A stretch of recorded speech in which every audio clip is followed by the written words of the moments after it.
हुजूर की कुर्बत का ज़रिया भी दरूद है। कौन सा मोमिन होगा जिसको हुजूर के दीदार का शौक़ नहीं है। कसरत दरूद की बरकत यह है कि हुजूर का दीदार नसीब होता है। हुजूर का दीदार नसीब हो जाए तो बताओ और क्या चाहिए। अल्लाह अकबर।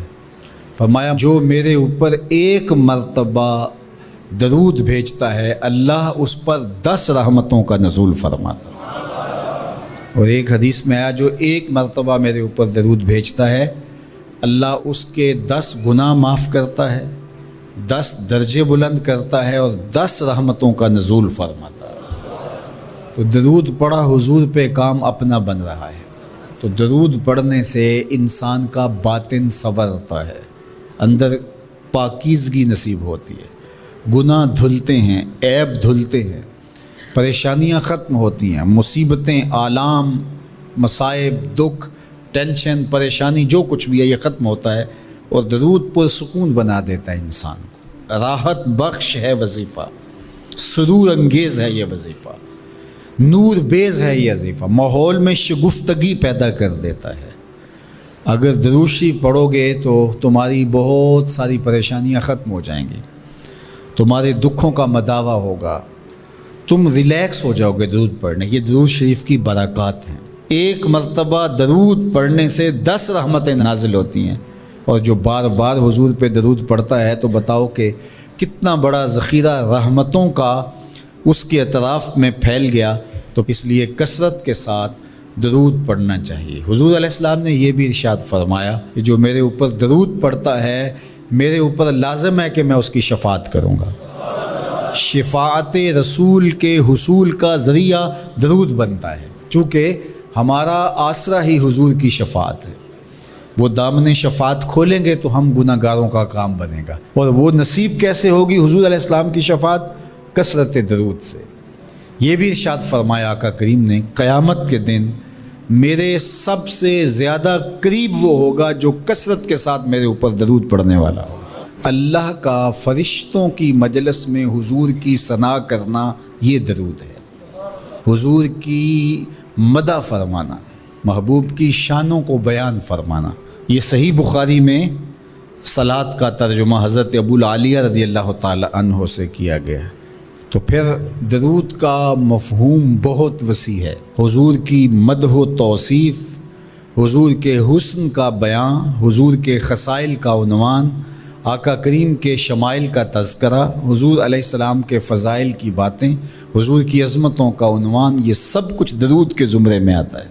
और फिर साथ सीगा भी दरूद का हो और उसमें शानें भी हुजूर की हों, जिस तरह दरूद ताज में है। तो उसमें हुजूर पर दरूद भी भेजा गया और साथ हुजूर की अज़मतों को भी बयान किया गया। तो ये एक ख़ूबसूरत गुलदस्ता बन गया। दरूद शरीफ के जो मफ़ाहीम बयान किए गए हैं उन सब मफ़ाहीम को ये अपने जिलो में लिए हुए है ये दरूद। तो कसरत के साथ हुजूर अलैहिस्सलाम पर दरूद पढ़ने की तलकीन फरमाई गई। हज़रत उबई बिन काब रज़ियल्लाहु ताला अन्हु फरमाते हैं कि आका करीम ने तरग़ीब दी दरूद शरीफ पढ़ने की, बाकी उमूर और इबादत, ज़िक्र, फ़िक्र। तो मैंने अर्ज़ की, इरशाद फरमाए कि मैं आप पर किस मिक़दार में दरूद पढ़ूँ, कितना वक्त, कितना दरूद पढ़ूँ। तो आका करीम ने फरमाया माशेता, जितना तुम चाहो। फरमाते हैं मैंने कहा मैं 4था हिस्सा दरूद पढ़ूँगा, बाकी 3 हिस्से दीगर इबादत और दीगर वज़ाइफ़ अज़कार बजा लाऊँगा। फरमाया जिस तरह तुम चाहो, जो तुम्हारी मर्ज़ी, लेकिन अगर दरूद की मिक़दार को बढ़ा दो तो तुम्हारे लिए बेहतर होगा।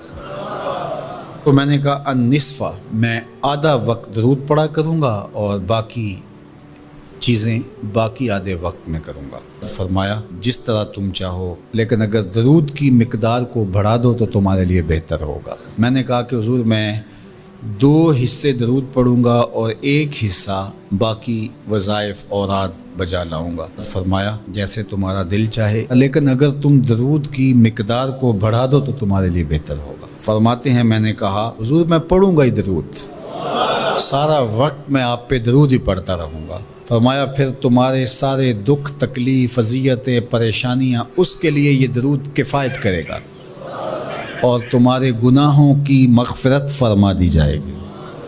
تمہاری پریشانیاں، تمہاری اذیتیں، تمہارے دکھ، دور موجود میں لفظ بولا جاتا ہے ٹینشن، تمہاری ساری ٹینشن، تمہارے سارے معاملات حیات کی بے ترتیبیاں، پریشانیاں، دکھ، اذیتیں، سب کچھ ختم ہو جائے گا۔ درود سب دردوں کا مداوع ہو جائے گا، سب دکھوں کا علاج ہو جائے گا، سب پریشانیوں کا حل ہوگا، سب مصیبتوں کا مداوع بن جائے گا، اور ساتھ ساتھ تمہارے گناہ بھی بخش دیے جائیں گے۔ تو درود جتنی کثرت کے ساتھ پڑھا جائے اللہ کی اتنی ہی رحمتیں نازل ہوتی ہیں۔